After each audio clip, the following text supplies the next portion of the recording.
하나님 말씀 고린도전서 7장 32절부터 마지막 절까지 보겠습니다.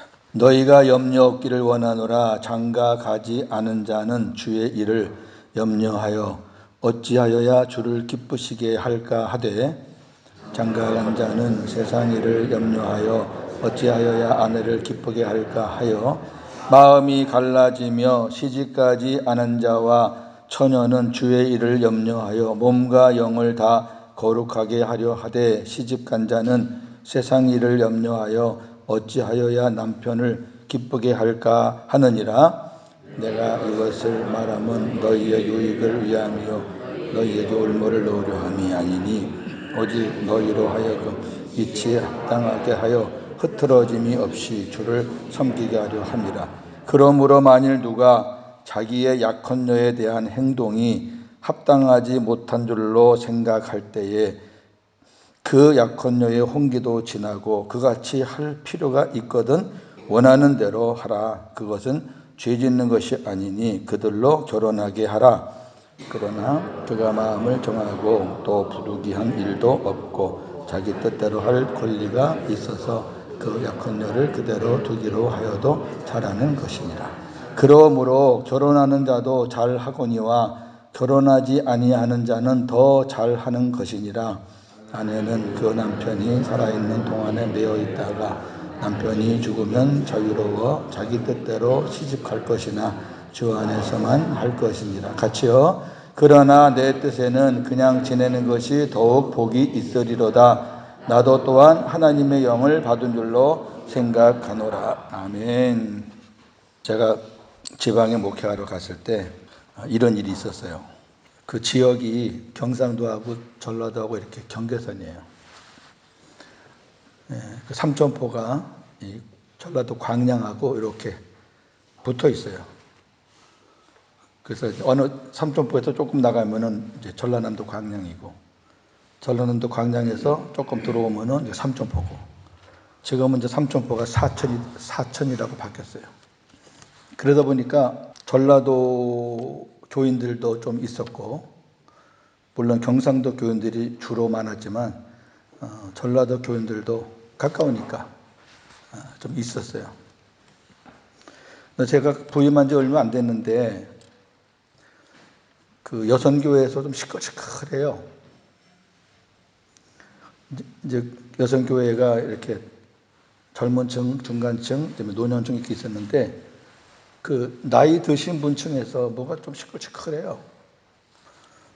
그래서 저는 간지 얼마 안 되니까 뭐 관여할 수도 없고, 또 목사가 남자니까 이 여성들 하는 일에 이렇게 그 개입하는 게 그렇잖아요. 가만히 있었죠. 그랬더니 전라도 분 한 분이 저한테 이제 와서 막 그냥 울면서 하소연을 하시면서, 그리고 얼마 안 있다가 교회를 떠났어요. 그 나중에 이제 알아보니까 그분이 이제 좀 말이 좀 이렇게 많으신 분이에요. 그 있잖아요. 모임에서 말이 많고 막 이렇게 막 좀 세상 말로 이제 막 이렇게 좀 부지런한 사람 있잖아요. 좀 피곤은 하죠, 그런 분들이. 그래도 그런 분들이 또 일은 잘하잖아요. 다 사람이 장단점은 있으니까. 너무 이제 앞에서 그러니까 거기다가 이제 저쪽 사람이라는 것 때문에 왕따를 좀 당했어요. 저는 이제 서울 사람이니까 저는 다 좋거든요. 그 서울 사람이라 지방 가면은 그런 게 좋아요. 자기들은 막 뭐 편가름을 하는데 저는 뭐 아무 상관이 없거든요. 누구나 다 공평하게 제가 상대할 수 있으니까. 그러고 나서 이제 겨울철이 됐어요. 겨울철이 되니까 무슨 소리가 들리는데 그 중에 한 소리가 뭐냐면은, 그때 나간 그 집사님이 아쉽다. 그 집사님의 빈자리가 크다. 이런 말이 들리는 거예요. 쫓아보낼 때 또 언제고. 무슨 일인가 봤더니 그 집사님이 김치를 잘 담그세요. 그 교회 김치, 수백 명 교회 김치를 그분이 막 앞장서서 그렇게 해서 그 음식은 제가 뭐 전라도 목회도 해보고 경상도 목회도 해봤지만은 경상도 목회는 음식은 안 돼요. 흉보는 게 아니라 전라도 분들이 음식은 잘합니다. 제가 덕분에 전라도 목회할 때 살이 많이 쪘어요. 하도 많이 먹었어요. 아쉬워하는 거예요. 아이고, 겨울 되니까 그 집사님 생각이 난다고. 이거 누가 다 해? 이거 누가 다 앞장서서 할 거야?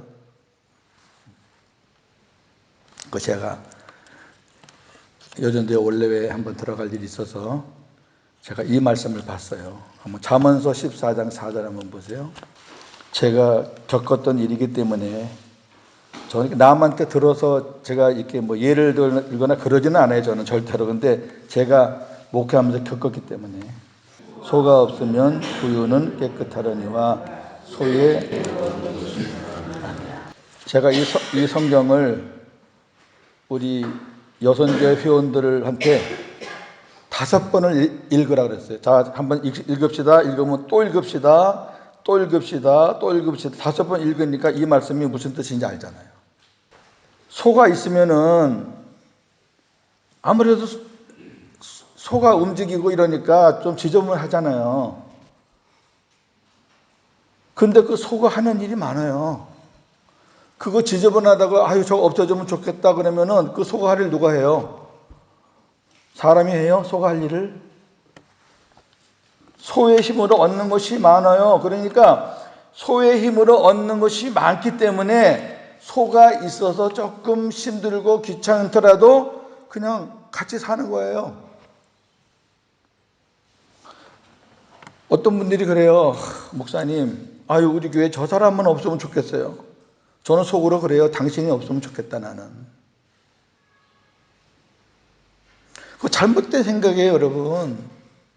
하나님은 절대로 평가를 안 해요. 누구나 다 품어줘요.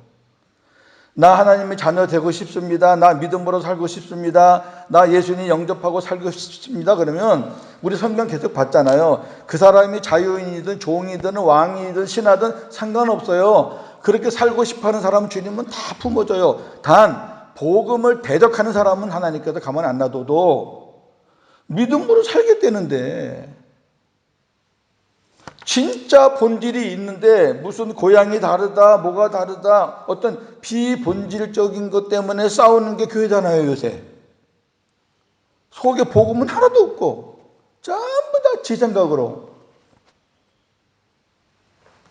혹시 여러분 마음에 아이고 저 사람은 좀 안 넣었으면 좋겠다, 아이고 저 사람만 없으면 교회가 좋아지겠는데. 여러분 호랑이 피하면 곰 만난다는 말 있잖아요. 그 사람이 없어지면 교회가 평안할 것 같아요? 여러분 교회는 항상 영적 전쟁이기 때문에 마귀란 놈이 교회를 평안하게 하루도 안 놔둡니다. 저와 여러분들이 이렇게 새벽에 나와서 하나님 앞에 엎드리고 주님 말씀 붙잡고 믿음으로 살려고 하니까 지금 교회가 그나마 이렇게 좀 잔잔해지려고 하는 거지. 여러분 기도 딱 끊어보세요. 어떤 시험이 올지 몰라요.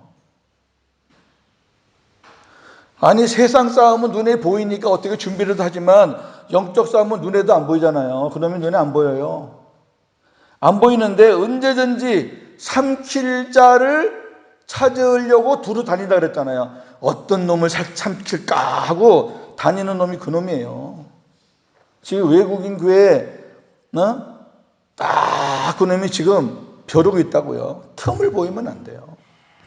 우리가 복음으로 믿음으로 하나가 됐는데 다른 것들이 부수적인 것들이 그게 뭐가 중요해요. 그리고 진짜 우리가 저 사람은 안 돼 하는 사람도 여러분 가만히 생각해 보세요. 엎어놨다가 뒤집어놨다가 앞으로 뺐다가 뒤로 뺐다 생각하면 그 사람의 쓸모가 또 있다니까요. 그 사람이 필요할 때가 있어요. 절대로 있어요. 그러니까 절대 그런 마음 갖지 마시고 허리라도 저한테 와서 그런 말 하지 마세요. 저는 이와 비슷한 경험을 했어요. 여러 번 했어요. 그거 기억하시고. 자, 오늘 이제 긴 3주 동안 고린도전서 5장, 6장, 7장 이렇게 했어요. 이제 오늘로 끝냅니다. 부부 문제, 또 가정 문제, 음행 문제는 오늘로 끝내요. 이제 계속 참석하신 분들은 이제 확실하게 이제 선이 섰을 거예요. 이 정도 뭐 성경에서 말씀했는데 선이 안 서면 안 되죠. 자, 오늘 이제 마지막으로 바울이 하는 말씀이 내 생각에는 그냥 지내는 것이 좋다라는 말을 이제 제일 끝에 마지막으로 하고 끝내요. 그러니까 이 고린도전서 7장에 사도 바울이 결혼하지 말고 그냥 나같이 혼자 살아 이렇게 말하는 게 4번 나온다 그랬어요. 4번. 근데 사도 바울이 그렇게 말하는 것을 잘 여러분들이 인식하셔야 돼요. 무슨 말이냐면은 사도 바울이 독신주의자가 아니에요. 여러분, 독신과 독신주의는 달라요. 과학과 과학주의는 다르잖아요. 공산과 공산주의는 달라요. 공산은 나눠 쓰는 거예요. 얼마나 좋아요. 근데 공산주의가 되면은 이제 다른 거를 안 받아들이니까 민주주의도 안 받아들이고 이러니까 이제 그 주의가 되면 골치 아파요. 과학도 얼마나 좋아요. 얼마나 필요해요. 그런데 과학주의가 되면은 그 사람들은 그냥 자기네 것만이라고 이렇게 주장하니까 문제거든요. 바울은 독신주의자가 아니에요. 독신이어야만 된다 그렇게 안 하잖아요. 그러니까 독신주의자가 아니에요. 바울이 지금 독신을 얘기하는 거는 너희들을 위해서다. 결혼하면은 내 마음 빼앗기는 것이 너무 많다. 아내에게 뺏기고 남편에게 뺏기고 아내 가족에게 뺏기고 남편 가족에게 뺏기고 자식에게 뺏기고 이러니까 주님을 향한 그 마음들이 다 갈기갈기 찢어져서 나중에는 주님을 향한 마음이 하나도 없게 되니까 이게 문제다. 그 얘기를 하는 거죠. 그렇기 때문에 나는 너희들이 영적으로 어떻게 하면은 주님을 기쁘시게 할까? 어떻게 하면은 우리 주님께 영광을 돌려드릴까? 이렇게 살아야 되는데 눈만 뜨면은 내 아내를 어떻게 기쁘게 할까? 내 남편을 어떻게 기쁘게 할까? 우리 부모님과 우리 자녀를 어떻게 맨날 그 생각만 하니까 지금 그런 의미에서 이야기하는 거예요. 그럼 바꿔서 말해봐요. 바울의 그렇게 말하는 중심은 뭘까요? 중심은 이거예요. 어저께 말했잖아요. 아내가 있어도 없는 것 같이 살아라. 남편이 있어도 없는 것 같이 살아라. 그게 남편을 무시하라, 아내를 무시하라 그런 말이 아니잖아요. 그런 말이 아니고 남편이 있고 아내가 있어도 네 마음만큼은 어떻게 하면 내가 주님을 기쁘시게 할까? 그 마음 변하지 말라 그 말이에요. 그 얘기를 하는 거예요. 그 얘기. 우리가 본질을 잊어버리면 안 돼요. 자, 그런 마음을 가지고 오늘 마지막 부분 보겠습니다. 32절 너희가 염려 없기를 원하노라. 장가 가지 않은 자는 주의 일을 염려하여 어찌하여야 주를 기쁘시게 할까 하되 장가 간 자는 세상 일을 염려하여 어찌하여야 아내를 기쁘게 할까 하여 마음이 갈라지며. 그렇죠. 그 다음에 시집가지 않은 자와 처녀는 주의 일을 염려하여 몸과 영을 다 거룩하게 하려 하되 시집간 자는 세상 일을 염려하여 어찌하여야 남편을 기쁘게 할까 하느니라. 이 말을 하면서 32절 시작에 뭐라 그래요? 너희는 염려 없기를 원하노라 하고 이렇게 단정하고 그 다음 얘기를 하잖아요. 그 너희가 주님을 섬기면서 주님과 함께 살면서 세상 일에 너무 염려, 근심, 걱정 네 마음을 거기다 뺏기지 말라는 거예요. 마음이 갈라지게 살지 말라는 거예요. 그러면서 바울이 35절에 내가 이것을 말하는 것은 너희의 유익을 위함이다. 너희에게 올무를 놓으려고 함이 아니다. 오직 너희로 하여금 이치에 합당하게 하여 흐트러짐이 없이 주를 섬기게 하려 함이라. 이거잖아요, 이거. 제가 아까 말씀드린 결론은 이겁니다. 결혼하지 말라는 게 아니다. 독신주의를 내가 말하는 게 아니다. 내가 혼자 산다고 너희들도 나같이 혼자 살아. 그렇게 말하는 게 아니다. 나는 결혼 안 해서 온전히 주님만 바라보고 주님을 섬기고 주님과 함께 살지만 너희들은 함께 사는 가족들이 있어. 그러나 함께 사는 가족들이 있다고 할지라도 너희가 믿음에 흐트러지지 말고 주를 섬기는 일에 게을리하지 말아라. 우선순위는 아내가 아니라 남편이 아니라 자식이 아니라 우선순위는 주님이시다, 그 얘기예요. 35절이 해답이에요. 바울은 절대 독신주의자가 아닙니다. 자, 그러므로 예를 들어요. 만일 누가 자기의 약혼녀에 대한 행동이 합당하지 못한 줄로 생각할 때에 그 약혼녀의 혼기도 지나고 그같이 할 필요가 있거든 원하는 대로 하라. 그것은 죄 짓는 것이 아니니 그들로 결혼하게 하라. 누가 약혼을 했어요.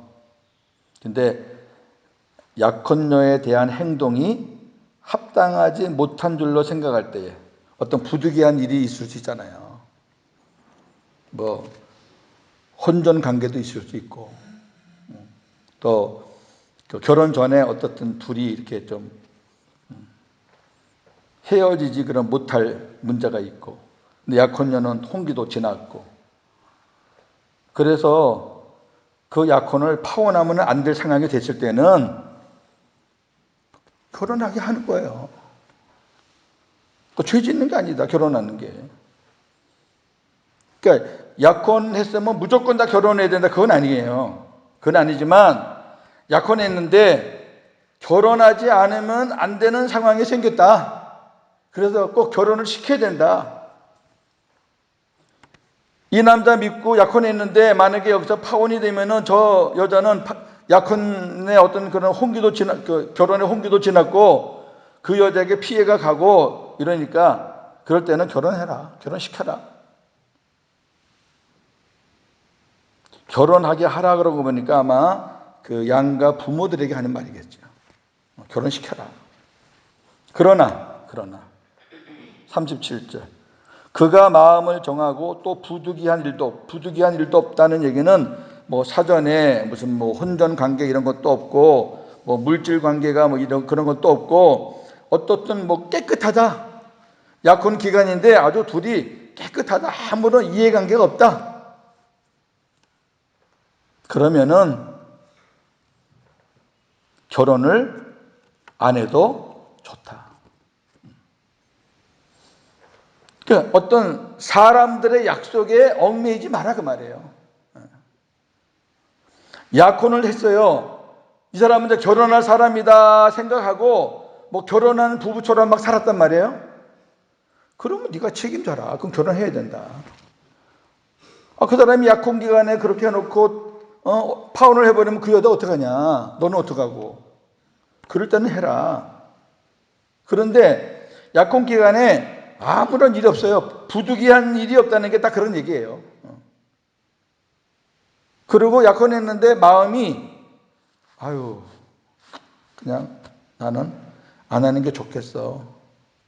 그런 마음이 생기면 그냥 약혼녀를 그대로 둬라. 결혼 안 해도 된다. 그러면서 38절에 그러므로 결혼하는 것도 잘하거니와 결혼하지 않는 것은 더 잘하는 것이다. 바울은 계속 이렇게 얘기해요. 참 성경이요 너무 적나라해요. 여기 또 혼전 관계 이런 것들이 여기 다 내포되어 있는데 성경에서는 그냥 부득이한 이렇게 표현해요. 우리 세상에서도 그러잖아요. 뭐 부득이한 일이 없냐. 딱 그런 거예요. 그런 거. 남자 여자 간에 부득이한 일이 뭐예요? 그거지. 그러니까 이게 다시 말해 이런 말입니다. 우리가 약혼을 했어요. 사람이 마음이 변할 수가 있잖아요. 그때 당당하게 그 약혼을 파혼할 수 있으려면은 두 사람이 깨끗해야 돼요. 그래야 파혼해도 문제가 없어요. 근데 약혼해놓고 너무 오버해버리면은 그 파혼하면 문제가 생기는 거예요. 고소고발하는 거예요, 또.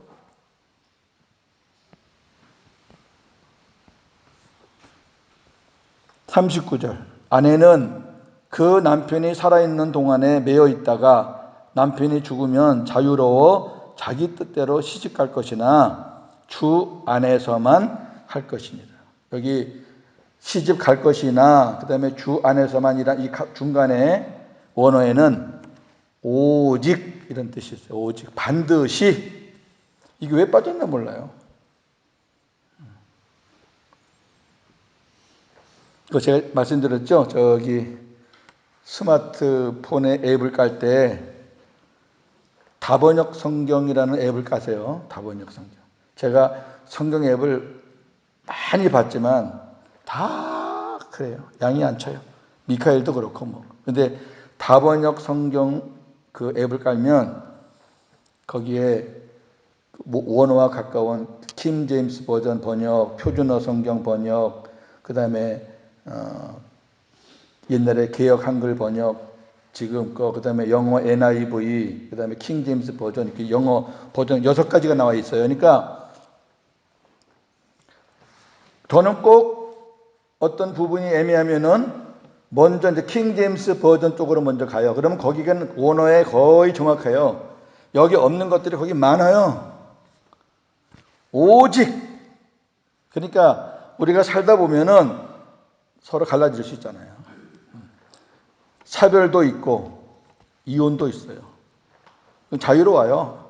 그러면 이혼 어저께 얘기했다. 이혼 안 하고 안 한 상태에서 다른 남자 만나면 그거는 안 돼요. 그렇지만 이혼하고 사별하고 다른 남자 다른 여자 만나는 건 괜찮아요. 그거는. 그러나 조건이 있어요. 우리 믿음의 사람들은 오직 주 안에서만 하라 이거예요. 네가 주님 안에서 안 해가지고 힘들게 살았잖아. 이제 다시 네가 새로운 인생을 살려고 그러면 진짜는 이제 주 안에서 해야 돼. 이제는 복음 안에서 해야 돼. 그게 안 되면요, 두 번째 사는 인생은 더 힘들어요. 더 힘들어. 그런데 이것만 되면요, 오히려 두 번째 사는 인생이 훨씬 더 행복할 수가 있어요. 옛날에 누리지 못했던 그런 기쁨과 그런 은혜를 더 누릴 수가 있다고. 왜? 이제는 인격적으로도 성숙했고 세상의 쓴맛 단맛 다 봤기 때문에 이제는 더 우리가 사람 생각으로 살지 말고 육체로 살지 말고 진짜 우리가 믿음으로 복음으로 하나가 되면 진짜 멋지게 살 수 있다니까.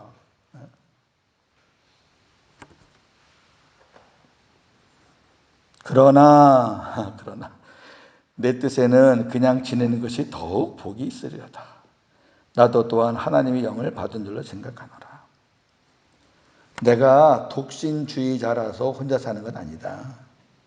하나님의 영을 받았다. 나는 하나님의 은혜와 하나님의 인도를 따라서 성령의 인도를 따라서 이렇게 독신으로 사는 거다. 그 얘기예요. 나는 복음을 위해서 타고난 자다.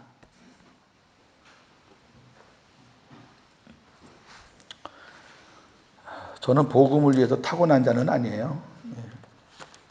지금도 하나님이 허락하시면 복음 동력자 허락하시면 하나님께서 늘 저에게 말씀을 하시니까 네 짝이다 하면은 뭐 저는 뭐 아멘하고 마지막 남은 인생 같이 동역할 수 있죠. 특히 이국 땅에 와서 혼자 산다는 게 쉬운 일은 아니고 또 목회를 하든 뭐 학교 일을 하든 혼자 하는 것보다는 같이 하는 게 좋죠. 혹시 뭐 궁금해 하시는 분들이 계셔서 제가 말씀을 드리는데 저는 한국 사람이든 이곳 사람이든 상관없어요. 제가 그렇게 설교한 사람인데 제가 그걸 구분하면 되겠어요. 하나님이 어떤 사람이든 허락하시고 여기서 제가 사역을 하는데 어떠한 사람이 필요한지 하나님이 더 잘 아실 거 아니에요. 기도하시다가 좋은 사람 있으면 소개도 하세요. 자, 정리할게요. 이 긴 말씀을 바울이 한 것은 첫째, 결혼의 중요성. 그러니까 결혼할 때 아무렇게나 지나가다가 막 하지 말고 진짜 신중하게 기도하면서 해라. 만약에 어느 가정이 깨졌다. 깨진 가정은 하나님이 짝지어준 가정이 아니다. 깨진 가정은 네 생각에 네가 좋다고 해서 한 거니까 그냥 네가 싫으면 깨질 수 있다. 그거를 하나님 앞에 죄송스러워할 것도 없고 하나님한테 핑계 대지도 마라. 왜? 하나님이 짝지어준 것은 사람이 나눌 수 없다라고 하나님이 정의를 했어요. 바꿔 말하면은 하나님이 짝지어주지 않은 사람은 나눌 수 있어요. 그걸 잘 기억하시고, 두 번째 또 하나는 가장 좋은 거는 결혼을 해든 안 하든 네 마음의 중심이 주님께 가 있어라.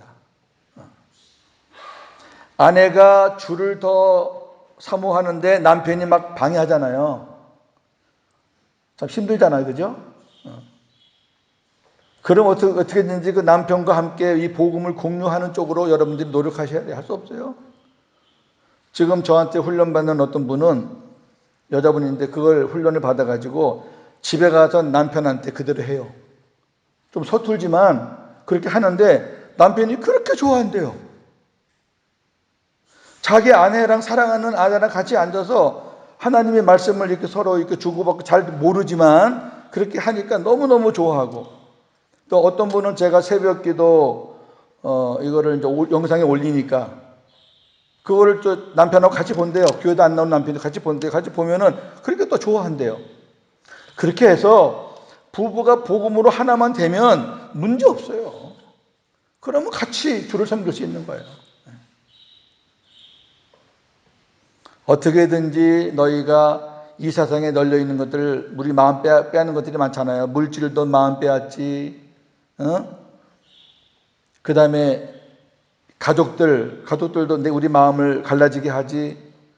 그런 것들 때문에 주님을 만약에 잊어버리고 주님을 못 섬기고 주님을 기쁘시게 하는 삶을 못 산다면은 차라리 혼자 사는 게 낫다, 그 얘기예요. 그러나 너희가 결혼해서 부부가 하나가 되고 가족이 하나가 돼서 그들이 동력자가 돼서 나 혼자 주님을 사랑하는 것보다 같이 부부가 사랑하면 훨씬 더 효과가 좋잖아요. 더 힘이 있잖아요. 그러면 나는 더 좋다, 그런 의미지 하지 말라 의미가. 근데 왜 이렇게 부정적인 것 같이 썼느냐? 인간이란 존재가 그렇게 가정일이 바쁘게 되고 뭐 사업이 잘 되게 되고 그냥 눈에 돈이 보이면 마음들이 다 글로 간다, 그 말이에요. 그 어떤 면에서 경고성이에요, 경고성. 제가 얘기했잖아요. 그렇게 믿음 생활 잘하고 막 그냥 하나님 앞에 새벽마다 나와서 그렇게 기도하던 분이 지역이 개발돼 가지고 그냥 돈이 그냥 막 이상하게 막 들어오고 갑자기 황금 노다지를 쥐게 되니까 예수고 교회가 없더라고. 전 그때 이해가 안 됐어요. 아니 하나님 이게 뭐예요? 아니 지금까지 저 사람이 쇼한 거예요? 이해가 안 된 거예요. 제가 젊은 목사 때. 지금 보니까 그게 이제 이해가 되죠. 그 사람 마음 안에 복음이 없는 거예요. 복음 없으면 꽝이에요. 근데 그 사람의 신앙생활의 중심은 뭐냐? 세상에서 뭐 잘 되는 거, 뭐 풀리는 거. 그거 목적 달성이 됐으니까 이제는 신앙생활이 끝나는 거예요. 얼마나 무서운지 몰라. 교회 안에 그런 사람들이 수두룩해요. 목사들이 지금 속고 있는 거지. 그래서 목회자들이 다른 건 몰라도 신앙 상담을 해야 돼요. 다른 거 없어요. 그 안에 복음이 있냐 없냐. 없으면 복음 심어주고. 복음이 안 되면은 자기가 자기 컨트롤도 안 되고 목사의 지도도 안 받아요. 복음이 되면은 제가 지도할 필요 없어요. 주님이 직접 만져요. 여러분 이거는 천지 차이라니까. 자, 이제 끝났어요. 5장, 6장, 7장 길게 했는데 끝나고 나니까 어떻든 마음이 그렇게 무겁진 않잖아요. 아, 하나님의 의도는 그거였구나. 부부는 하나님의 비밀을 갖고 있는 공동체구나. 이 부부가 진짜 복음으로 믿음으로 하나만 되면 엄청난 시너지 효과로 하나님께 큰 영광을 돌리겠구나. 기도하겠습니다. 하나님 아버지, 감사해요. 고린도전서 5장, 6장, 7장 3주 동안 긴 내용을 우리가 따라왔습니다.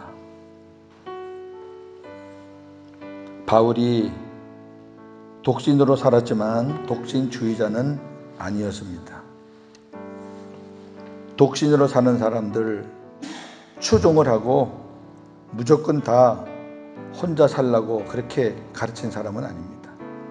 그러나 주님을 섬김에 있어서 믿음을 지킴에 있어서 마음을 빼앗기지 않고 주님과 참 긴밀하게 친밀하게 그렇게 살 수 있으려면 결혼해서 마음 빼앗기는 것보다 독신으로 사는 것이 유익하기 때문에 내가 너희들에게 그렇게 말하는 것이다. 그러나 너희들이 결혼을 해서 자녀를 낳더라도 그 주변에 마음 빼앗기지 말고 물론 사랑하고 섬기되 네 마음을 빼앗기지 말고 주님을 더 사랑한다면 괜찮다. 결혼하는 건 절대 죄가 아니다. 이렇게 우리에게 말씀하고 있습니다. 우리가 3주 동안 말씀을 듣기만 하면 뭐합니까? 우리가 몰랐던 것 있으면 다시 장착하고 또 알았더라도 실천하지 못한 것 있으면 이제 복음으로 믿음 안에서 실천하고 주님이 그렇게 해 주시도록 기도하고 기왕 하나님이 맺어준 짝 초혼이든 재혼이든 하나님이 맺어줬다고 생각하고 확신을 갖고 인내하며 기다리며 기도하면서 어찌하면 하나님을 기쁘시게 해드릴까? 눈만 뜨면 어떻게 하면은 오늘 하나님께 영광을 돌려드릴까? 내가 혼자 영광 돌리는 것보다 우리 부부가 함께 영광 돌리면 우리 주님이 얼마나 기뻐하실까? 그렇게 하루를 시작하면은 얼마나 아름답고 좋겠습니까? 하나님이 얼마나 기뻐하시겠습니까? 하나님이 기뻐하시는데 그 가정에 필요한 것을 왜 안 주시겠습니까? 아버지, 우리가 다시 한번 우리 가정을 위해서 더 많이 기도할 수 있는 그런 은혜 주셔서 감사합니다. 이 아침에도 기도할 때 성령님 인도하여 주옵소서. 예수님의 이름으로 기도하옵나이다. 아멘.